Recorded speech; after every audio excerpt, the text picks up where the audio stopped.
Jautis ir dvyniai suderinamumas. Jų pasauliai yra labai skirtingi, todėl tarp šių ženklų mažai kas yra bendro. Jaučių dvyniai atrodo per daug judrus ir nepastovus, kad su jais be problemų galima būtų užmegzti ilgą ir tvirtą ryšį. Nors santykių pradžioje jaučiams gali būti įdomus dvynių linksmumas, o pastaruosius žavi jaučių atvirumas ir paprastumas. Ženklai labai skirtingi. Dvyniai nuolat keičiasi, juos sunku prognozuoti, o jaučiai labai stabilios asmenybės. Jaučiai žavi dvynių kūrybiškumas ir meniniai gebėjimai. Taisyklė, kad ilgainiui dvynius ima erzinti jaučių vidinę ramybę.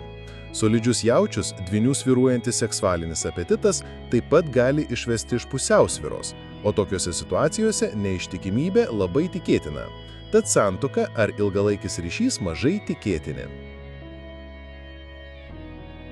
Tikiuosi, kad šis vaizdo įrašas suteikė jums naujų minčių ir padėjo geriau suprasti likimo ženklus.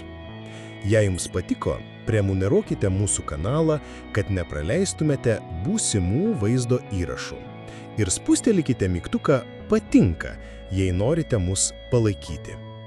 Iki pasimatymo.